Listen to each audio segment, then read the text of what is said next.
Welcome back to another round of the Patreon board.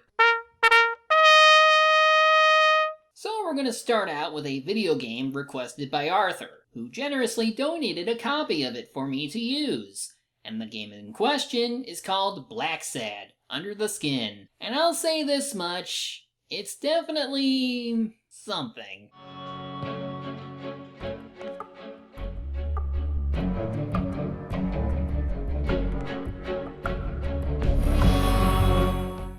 Blacksad is a comic series by Juan Diaz-Canales and Juanjo Garnido. I probably butchered that.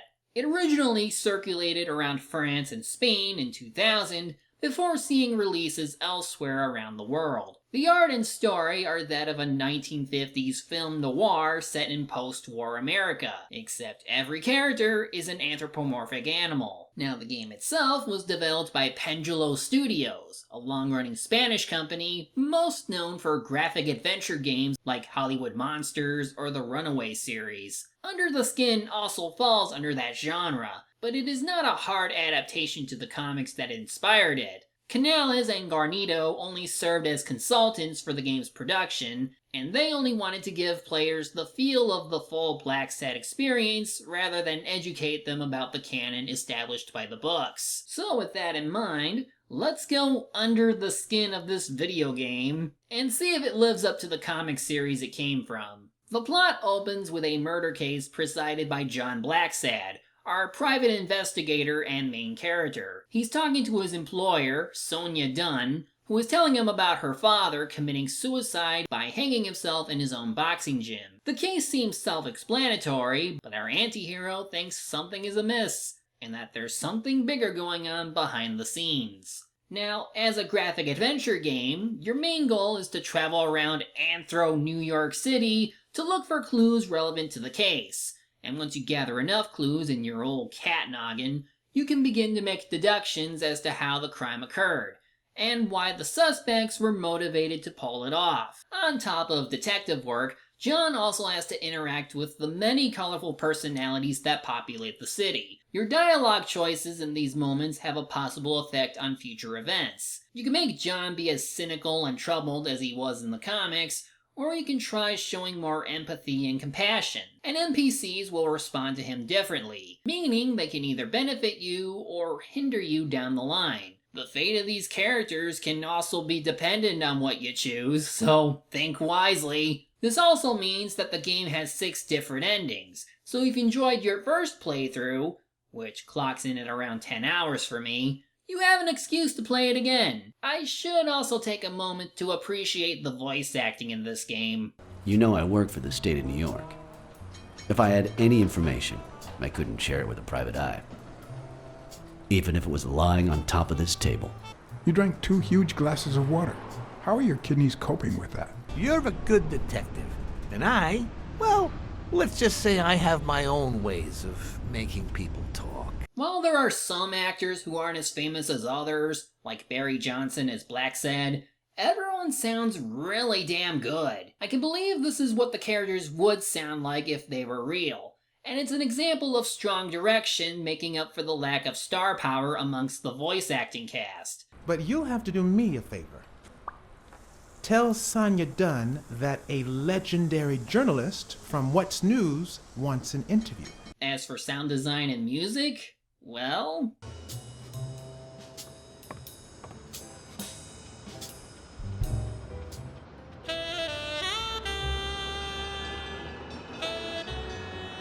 I really dig it. The saxophone in particular comes right out of the film noir genre, and fits well with the characters and settings. Even with no music, there's so much atmosphere in this game that you can cut it with a knife. The personalities are so vivid and lively, which is impressive given that some of these characters are exclusive creations to the game. Like, take Desmond O'Leary, a shady bookmaker who doubles as a crime boss that you don't want to mess with. There are 2 sacred principles that rule my life.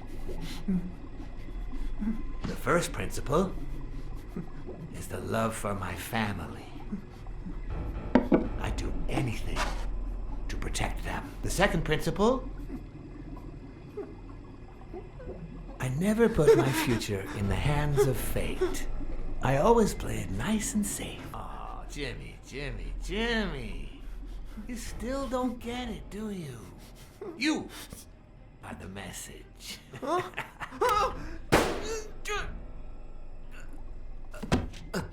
on.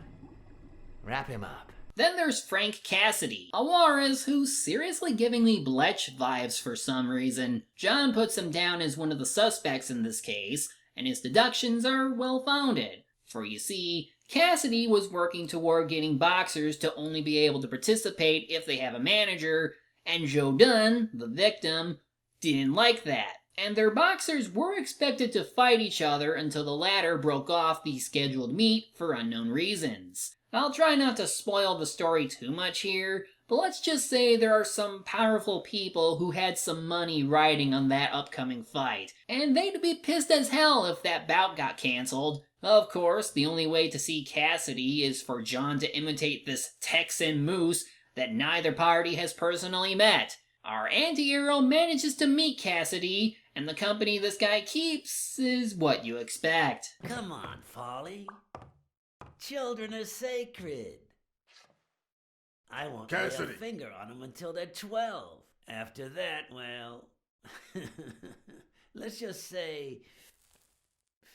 some men have needs that can only be met by a young girl that age, if you know what I mean. What the hell is wrong with you, you sick bastard? Naturally, you're all tensed up from having to keep up the act, since there's always a chance that you will die if you're found out. The point is made when Cassidy finds out that one of his associates is cheating. Don't you dare call me Frank. Billy Bob. It's 500 more. Huh. For washing up. It's a deal.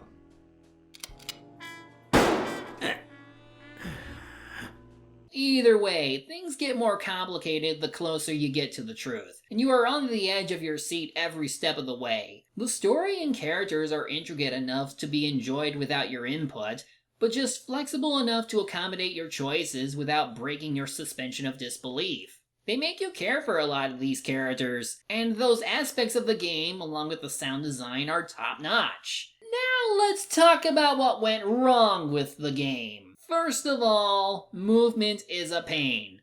You walk way too damn slow, and there's no button you can hold to jog or run. It's especially grating in crowded maps when you navigate around cluttered areas, since the turning is also problematic. Another problem lies getting prompts to appear during and out of dialogue. It's important to check them out since they might have important clues, but you sometimes need to fidget around with the camera to make them visible.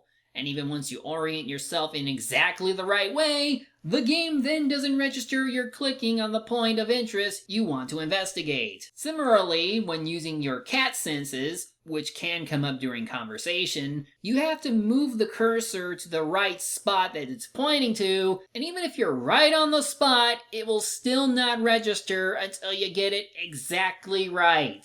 Next, QTEs. While many of them are forgiving and give you enough time to react, some of them can be a little unfair. Will I get to smoke today? Almost.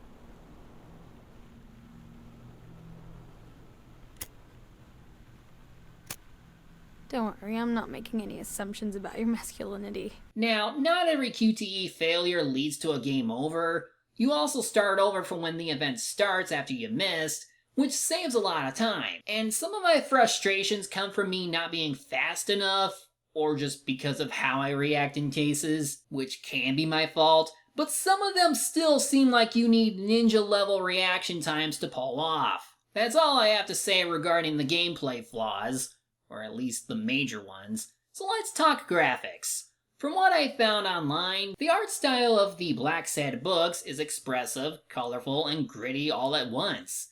It's excellent stuff, and I don't expect Under the Skin to match the standards set by the source material. But even with that in mind, I can't say it's perfect. The facial expressions work well enough, but the ear movements are rather lacking, which is not ideal given that the comics used ear movements to communicate what the animal characters were expressing.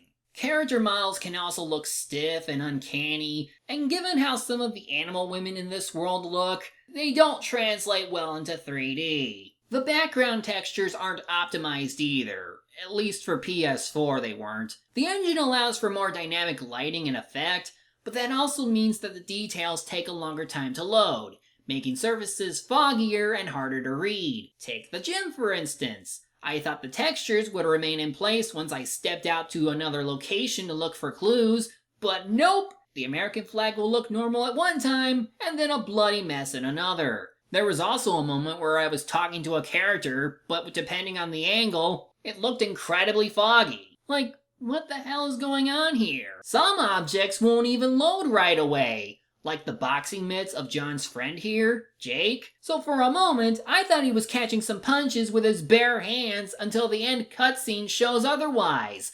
And during one transition, this happens. Your burger is ready.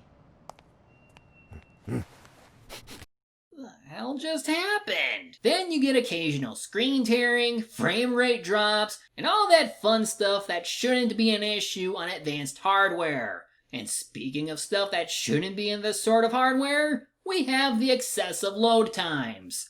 My goodness, you load when you change maps, you load when you open any of the menu options, and sometimes you need to wait as long as 30 seconds to a minute before you can get back to the swing of things. And because you can't skip the dialogue in this game, the loading can really annoy you, especially if the game were to crash on you. For me anyway, it crashed on me not once, not twice, not thrice, but 4 times! Out of the 4, 3 of them happened during a load screen, while 1 was while I was in the middle of an investigation. And the game only autosaves when you successfully leave an area or load in the next cutscene, since otherwise you'll have to start over from where you started. The last crash was unintentionally funny, since it gave me an achievement that said, "Congrats!" right before the game just shut down on me. But otherwise, the experience of having the game not work was more infuriating than endearing. What to make of Under the Skin in the end? Well, it's a package with high highs and low lows. On the one hand, you'll feel engrossed in an excellent detective story that doubles as pretty smart social commentary on sports and racism in post-war America, as any good noir tale would do. On the other hand, it's just too bad that seeing them means going through too many technical difficulties to count. Loading times, bad rendering, poor movement controls, they add it to a game that also becomes a chore to play. I'm really torn about this game, but I'll end on a more optimistic note. For all its faults, Under the Skin is still a good starting point as an introduction to the Blacksad comic series. Hell, I'm intrigued to pick up the books if I ever got the time to do it. It's also a treat to play John Blacksad as a kinder figure while staying faithful to the comics version of the character. If you do decide to buy the game, I suggest getting the Xbox One version or the PC one, since I think those have less technical problems I've listed earlier. I didn't even know what to think of my performance throughout the case. Did I have a clear conscience? Would I have made the same decisions, given the chance?